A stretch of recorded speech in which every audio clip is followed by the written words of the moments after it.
నమస్తే. ఇమ్మడి రవి అరెస్టుకు సంబంధించి ఇప్పటికే అతన్ని కస్టడీలోకి పోలీసులు తీసుకోవడం జరిగింది. సో అతని మీద కొన్ని సెక్షన్ల మీద కూడా కేసు నమోదు చేయడం జరిగింది. సో దాని ద్వారా ఎన్ని సంవత్సరాలు అతను శిక్ష అనుభవిస్తాడో తెలుసుకునే ప్రయత్నం చేద్దాం. మనతో పాటు ప్రముఖ హైకోర్టు అడ్వకేట్ సత్యనారాయణ గారు ఉన్నారు. నమస్తే. నమస్తే అండి. తెలిసే ఉంటది, తెలుగు రాష్ట్రాల్లో సంచలనంగా మారిన ఇమ్మడి రవి అరెస్టు సంబంధించి అతని మీద పలు సెక్షన్ల మీద కేసు నమోదైంది. సో ఎలాంటి శిక్షలు పడతాయి అతని మీద? ఇప్పుడు అతని మీద ఏదైతే కాపీరైట్ యాక్ట్ ఉందో, ఎన్ని యాక్ట్ల కింద కేసు నమోదైందన్న? మెయిన్ గా దాదాపు copyright act, information technology act, IT act, అదే విధంగా బిఎన్ఎస్, సినిమాటోగ్రఫీ యాక్ట్ కూడా అయినట్టున్నది. సో ఏదేమైనప్పుడు కూడా వారు పైరసీ అంటే టెక్నాలజీని వినియోగించి సినిమా ఏదైతుందో వారి అనుమతి లేకుండా పైరసీని చేసి ప్రజల్లో అనేది స్ప్రెడ్ చేసిండు అనేది దాని మీద ఇంకా కొన్ని ఆరోపణల మీద వారిని అరెస్ట్ చేయడం జరిగింది. ఏది ఐటీ యాక్ట్ ప్రకారంగా ఏం చెప్తారు? అదే ఇప్పుడు ఎవరు చేసినా ఏది చేసినా నేరమే అవుతుంది. సో మీరు ఏదైతే ఉన్నదో టెక్నాలజీని ఇప్పుడు వారికి తెలియకుండా టెక్నాలజీని వాడి వారి యొక్క సినిమాను మీరు పైరసీ చేయడం అనేది నేరం. సో ఆ నేరాల కింద వారిని అరెస్ట్ చేయడం జరిగింది. అదేవిధంగా కోర్టులో ప్రొడ్యూస్ చేశారు. మనం అంతా మీడియాలో కానీ అదంతా కానీ మనం చూస్తూనే ఉన్నాం. శిక్ష విషయానికి వచ్చేసరికి ఒక్కొక్క దానికి ఒక్కొక్క ఇప్పుడు ఈ అన్ని యాక్ట్ల ప్రకారం ఒకటే శిక్ష ఉంటుందా లేకుంటే దేని దానికే ఉంటుంది? దేని యాక్ట్ దానికే ఉంటుంది. అది శిక్ష అనేది ఇప్పుడు అసలు ఇది వాస్తవానికి ఇప్పుడు శిక్ష గురించి మాట్లాడే స్టేజ్ కూడా కాదు. ఇది జస్ట్ ఇనిషియల్ స్టేజ్. సో దాని మీద అసలు మరి వార్తలు వస్తున్నాయి కదా, ఇమ్మడి రవికి 3 ఏళ్ల జైలు శిక్ష అంటే ఇప్పుడు వార్తలు అంటే ఇప్పుడు వారు పెట్టిన సెక్షన్లకు మాక్సిమం పనిష్మెంట్ అనేది మనం చూస్తా ఉన్నాం మీడియాలో. మాక్సిమం పనిష్మెంట్ ఎన్ని సంవత్సరాలు ఉంటది? ఇప్పుడు పనిష్మెంట్ 7 years అబౌవ్ ఉంటుంది. 7 years అబౌవ్ 7 years అబౌవ్ ఉంటుంది. కాకపోతే ఇంకా కూడా ఇన్వెస్టిగేషన్ అనేది ఇంకా జరగలేదు కాబట్టి మనం చూస్తా ఉన్నాం. మనం రీసెంట్ కూడా నిన్నను ఇవాళ మీడియాలో కూడా చూసాం, కస్టడీ కూడా తీసుకున్నారు అని చెప్పి. ఈ ఇన్వెస్టిగేషన్ లో ఇంకా ఏమన్నా తేలితే ఇంకా కొన్ని సెక్షన్లు యాడ్ చేసి ఇప్పుడు మీరు చూస్తున్న విధానం ప్రకారం, మీకు తెలిసిన విధానం ప్రకారం ఇంకేమన్నా యాడ్ అయ్యే అవకాశాలు ఉన్నాయా ఇందులో? చెప్పలేము. ఇప్పుడు ఇంకా లోతుగా ఇప్పుడు ఏదైనప్పుడు కూడా ఒకరితో అయ్యేది కాదు కదా.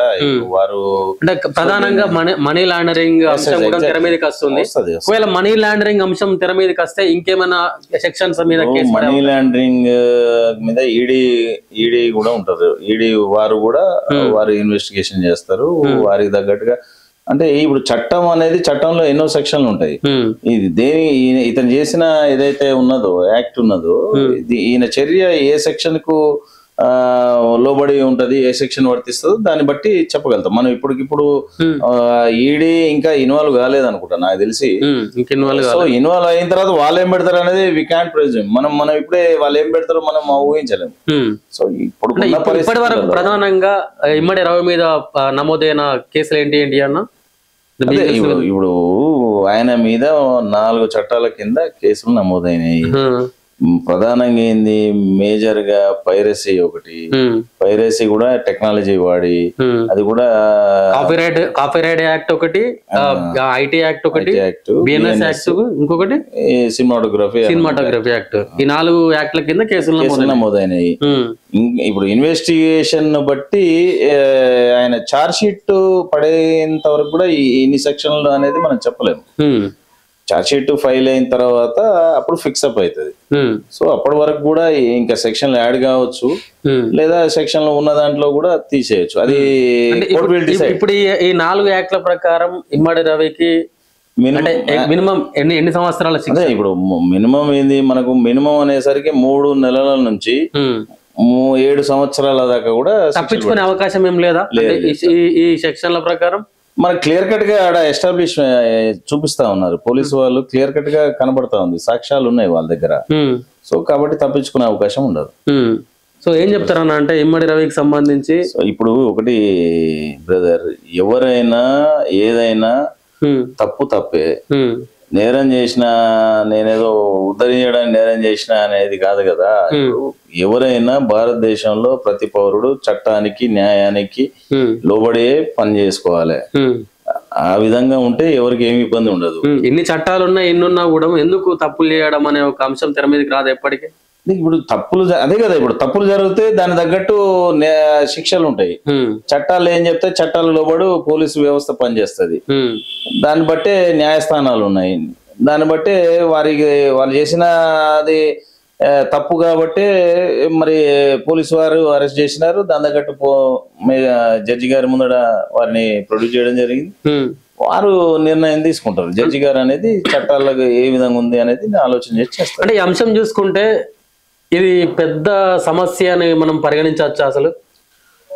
అంటే ఇప్పుడు పైరసీ అనేది పెద్ద, అంటే ఇప్పుడు జరుగుతున్న దాంట్లో పైరసీ ఒకటి, డ్రగ్స్ ఒకటి చాలా ఘోరంగా అది పెనుభూతంలాగా వ్యాప్తి చెందుతా ఉన్నది. వాస్తవానికి ఈ ఆన్లైన్ వ్యవస్థనే గందరగోళం వ్యవస్థ ఉంది. దాన్ని మీరు ఏ విధంగా వాడుకుంటే ఆ విధంగా మీకు పనిచేస్తుంది. మంచికి వాడుకుంటే మంచికి పనిచేస్తుంది, చెడుకు వాడుకుంటే చెడుకు పనిచేస్తుంది. కానీ దురదృష్టం ఏంటంటే ఇప్పుడున్న దాంట్లో చెడుకే ఎక్కువ వాడుకుంటా ఉన్నారు. పరిజ్ఞానం గానీ పెరుగుతున్న టెక్నాలజీ. అంటే ఇందులో ఇంకొక అంశం కూడా తెర మీదకి వచ్చింది. ఇక్కడ ఏదైతే ఐబొమ్మ వెబ్సైట్ లో ఎవరైతే వాళ్ళు రిజిస్టర్ అయి ఉంటారో వాళ్ళ డేటా అంతా కూడా ఐబొమ్మ రవి దగ్గర ఉంది, తను అమ్ముకుంటున్నాడు అని చెప్పేసి ఒక అంశం తెర మీదకి వచ్చింది. సో అంటే పర్సనల్ డేటాను తీసుకోవడం వల్ల కూడా నేరమే కదా. ఇప్పుడు పర్సనల్ డేటా, వేరే వాళ్ళ డేటా వారి అనుమతి లేకుండా మీరు సేకరించడం కూడా నేరమే. సో అవన్నీ ఇప్పుడు నేను అదే చెప్పబోయేది ఏంటంటే మీకు ఇంకా కూడా తేలాల్సిన అంశాలు చాలా ఉన్నాయి. సో అందుకనే పోలీసు వారు పోలీస్ కస్టడీకి తీసుకున్నారు. సో కాబట్టి ఇంకా తేలాల్సిన అంశాలు గానీ ఇంకా తేలేటి అంశాలు కానీ చాలా ఉన్నాయి. ఇప్పుడు మనం ఇప్పుడు మీరు ఒక లాయర్ గా చెప్పండి, అడ్వకేట్ గా ఒక పర్సనల్ డేటాను వేరే వాళ్ళు ఇట్లా తీయడం ద్వారా నేరమే, ఎటువంటి నేరం వాళ్ళు పడే అవకాశం ఉంది? ఇప్పుడు ఆన్లైన్ ఏదైతే ఉందో అది ఇప్పుడు బ్రీచ్ ఆఫ్ ట్రస్ట్ కి వస్తుంది. ఇప్పుడు ఇంకోటి ఏంది, మీకు తెలియకుండా మీ డేటాను సేకరించడం కూడా అది మన ఏది సైబర్ క్రైమ్ కిందకి వస్తుంది. సో ఇవన్నీ కూడా ఇప్పుడు కొన్నిసార్లు మనం చూస్తూ ఉంటాం, కొన్ని మనకు మెసేజ్లు వస్తుంటాయి. ఏది మన వాట్సాప్కే కావచ్చు, మనకే కావచ్చు, మీకు ఏది మీరు ఆన్లైన్ బిజినెస్ చేయండి అని, లేదా మీరు ఇది క్లిక్ చేస్తే మీకు ఇది 5,000 10,000 కడితే మీకు లక్షలు ఇస్తామని, అట్లా కొన్ని ఆన్లైన్ మోసాలు జరుగుతూ ఉన్నాయి. సో ఇవన్నీ కూడా ఏంటంటే పెరుగుతున్న నాగరికతతో పాటు ఇలాంటి వ్యవస్థ కూడా కొందరు ప్రోత్సహిస్తా ఉన్నారు.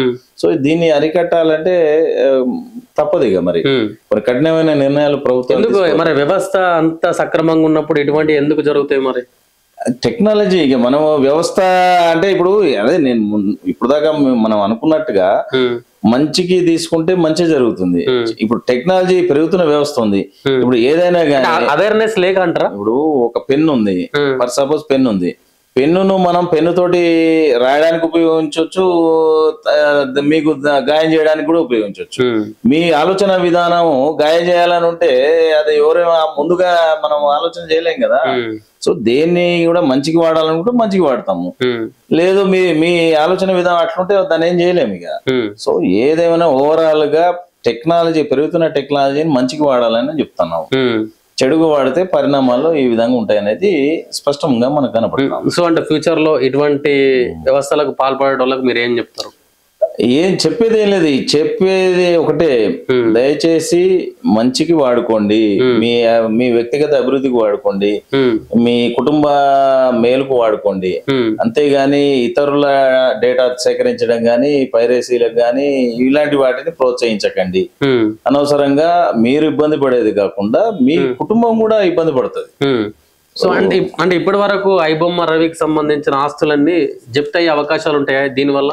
అదే ఇప్పుడు మనము ఇప్పుడు ఉన్న చట్టాల ప్రకారంగా, సెక్షన్స్ ప్రకారంగా వారికి ఇంకా ఇన్వెస్టిగేషన్ చేయాల్సిన అవసరం ఉంది కాబట్టి, కోర్టు నమ్మింది కాబట్టి పరిగణించింది నిజమే, ఇంకా ఇన్వెస్టిగేట్ చేయాలి, ఇంకా అతన్ని అడగాల్సిన డేటా ఉంది కాబట్టి అందుకే కోర్టు వారు వారికి పోలీస్ కస్టడీ. అంటే ఒకవేళ నేరం రుజువైపోతే అంటే ప్రతి అంశంలో ఐబొమ్మ రవి ఇన్వాల్వ్ అయి ఉండడం తెలిసినప్పుడు ఖచ్చితంగా ఆయన ఆస్తులు కానివ్వండి అతని ఇప్పుడు ఈ స్టేజ్ లో మనం ఏం చెప్పలేము, కోర్టు పరిధిలో ఉంది కాబట్టి మనం ఇప్పుడు దాన్ని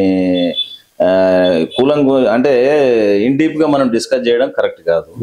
సో కాకపోతే ఏంటంటే ఇప్పుడు ఉన్న ప్రకారంగా వారు ఏదైతే సెక్షన్లు పెట్టారో దానికి మాక్సిమం అనేది మనకు మినిమం 3 months నుంచి 7 years ఎబో కూడా పడే అవకాశం ఉన్నది. 7 years ఎబో కూడా పడుతుంది. కాబట్టి ఇప్పుడు ఉన్న పరిస్థితులలో మనం కోరుకునేది కానీ చెప్పేది కానీ యువకులకు కానీ సమాజానికి కానీ చెప్పేది ఒకటి, పైరసీని ఎంకరేజ్ చేయకండి, టెక్నాలజీని మంచి కోసం వాడండి అనేది ఒక మీ ఛానల్ ద్వారా ఒక సందేశాన్ని ఇస్తున్నాం.